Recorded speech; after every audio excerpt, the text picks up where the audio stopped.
से दिल्ली एयरपोर्ट पर विमान की कराई गई है इमरजेंसी लैंडिंग। दिल्ली से वाराणसी जा रहे इंडिगो फ्लाइट की कराई गई इमरजेंसी लैंडिंग। इंडिगो विमान के सभी यात्री सुरक्षित हैं। अच्छी बात यह है, विमान की लैंडिंग के बाद एयरपोर्ट पर हड़कंप मच गया। विमान के इमरजेंसी गेट से यात्रियों को निकाला गया। बम की सूचना के बाद विमान की लैंडिंग बताई जा रही है। हालांकि टेक ऑफ करने ही वाला था ये विमान, लेकिन उससे पहले रनवे पर ही इसे रोक लिया गया। जानकारी इससे पहले इंडिया न्यूज संवाददाता ने बताई थी कि टेक ऑफ करने ही वाला था ये विमान, लेकिन उससे पहले ही विमान को लेकर ये जानकारी मिली और फिर विमान को रनवे पर ही रोक दिया गया।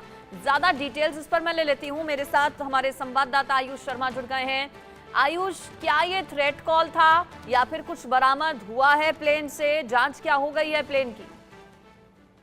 जी बिल्कुल, प्लेन को सबसे पहले आइसोलेशन वे में लेकर गए थे, जहां पर इस प्लेन को पूरी तरीके से दिल्ली फायर सर्विस और इसके साथ ही बम निरोधक दस्ते ने इस प्लेन की पूरी तरीके से जांच की। जब इस प्लेन की जांच हुई तो ये चीज पता चली कि एक क्लीनिंग मेंबर को, यानी इस प्लेन के क्रू को, एक टिश्यू पेपर पे बॉम्ब लिखा हुआ मिला था, जो प्लेन की लेबोरेटरी यानी वॉशरूम के अंदर रखा हुआ था। तो जैसे ही प्लेन टेक ऑफ करने वाला था, उससे कुछ देर पहले क्लीनिंग करते हुए लेबोरेटरी में वो टिश्यू पेपर मिलता है जिसमें बॉम्ब होता है, के बाद संबंधित अथॉरिटीज जो है उनको ये सूचना दी जाती है और प्लेन को टेक ऑफ से पहले ही इमरजेंसी तौर पर लैंड करा दिया जाता है। सभी यात्रियों को सबसे पहले आनन फानन में वहां से पूरे प्रोटोकॉल का पालन करते हुए गेट्स खोलकर निकाला जाता है स्लाइड्स के थ्रू, और उसके बाद प्लेन को आइसोलेशन बे में ले जाकर जो सुरक्षा अधिकारी है वो जांच करते हैं। जांच में चीज सामने आती है कि जो ये एक थ्रेट दिया गया था प्लेन को बम से उड़ाने का, जो टिश्यू पेपर पे बॉम्ब लिख के रखा हुआ था, ये दावा फर्जी निकला। इससे पहले लगातार हम देखते आ रहे थे,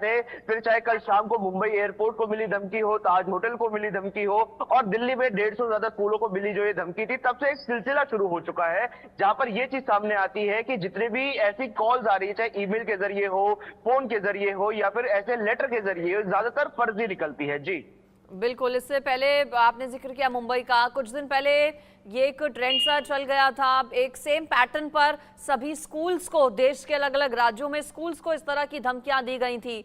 और अब एयरपोर्ट को लेकर कल मुंबई में ताज होटल और मुंबई एयरपोर्ट पे इस तरह की धमकी मिली थी, इस तरह की जानकारियां मिली थी, और अब आज दिल्ली एयरपोर्ट पर सेम पैटर्न के तहत एक अफरा तफरी का माहौल क्रिएट करने की कोशिश। कौन इस साजिश के पीछे नजर आता है? क्या इसके लिए किसी तरह की जांच शुरू हुई है आयुष?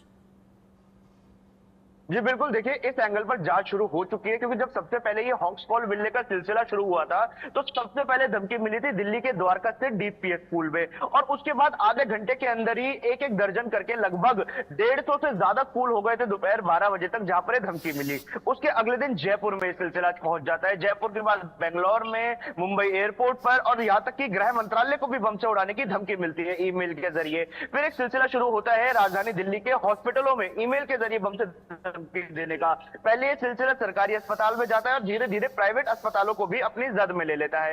इस एंगल पर दिल्ली पुलिस ने जांच शुरू कर दी है, और जब स्कूल्स में सबसे पहले ईमेल मिलने शुरू हुए थे तो ये चीज पता चली थी कि एक रशियन आईपी एड्रेस से ये सारे ईमेल भेजे गए हैं, जिसके बाद दिल्ली पुलिस की एक स्पेशल टीम ने रशिया की एजेंसी से, जो वहां की सुरक्षा एजेंसी है, उनसे कॉन्टैक्ट करके ये जानने की कोशिश की थी आखिर इस आईपी एड्रेस के पीछे कौन है, क्योंकि जब तक ईमेल है, ईमेल एक ट्रेस करने वाली चीज है जिसको आप ट्रेस कर सकते हैं कि आखिर ये ईमेल आया कहां से। लेकिन प्लेन की लेबोरेटरी में टिश्यू पेपर पे बॉम्ब लिखना, वो भी एक फर्जी तरीके से, ये पूरी पूरी कोरी बदमाशी है। ये हो सकता है किसी ने हड़कंप मचाने के लिए किया हो, टेक ऑफ कर लिया था विमान ने, या फिर रनवे पर ही विमान था और रनवे पर ही उसे रोक लिया गया? विमान में कितने यात्री सवार थे?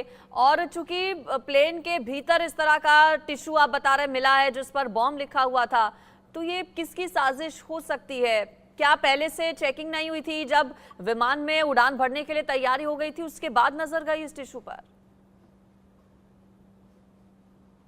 जी देखिए, जब विमान उड़ान भरने ही वाला था उस वक्त ये टिश्यू पेपर मिलता है एक क्लीनिंग मेंबर को, जो लेबोरेटरी में उस समय साफ सफाई कर रहे थे, जिसके चलते विमान को सही वक्त रहते ही रोक लिया जाता है। और इस विमान में जहां तक बात है कितने सवारी सवार थे, तो यहाँ पर जो ये विमान है ये है इंडिगो 6 जिसकी जो क्षमता होती है वो ज्यादा से ज्यादा 180 पैसेंजर्स और इसके अतिरिक्त केबिन क्रू को लेकर उड़ने की होती है। तो अभी ऑफिशियल आंकड़ा नहीं आया है कि कितने पैसेंजर्स इस प्लेन में सवार थे, लेकिन एक अंदाजा लगाया जा रहा है कि तकरीबन तकरीबन 150 के करीब पैसेंजर्स और क्रू इस पूरे विमान में उस वक्त थे जब ये धमकी मिली, जिसके बाद एक अफरा तफरी मच गई। एक आनन फानन में सभी लोगों आयुष, को अब वहां क्या से सभी निकाला जो गया। यात्री सबसे पहले वाराणसी जो जाने वाले जी, थे इस विमान से, उन्हें उनके लिए किसी दूसरी फ्लाइट का बंदोबस्त किया गया है?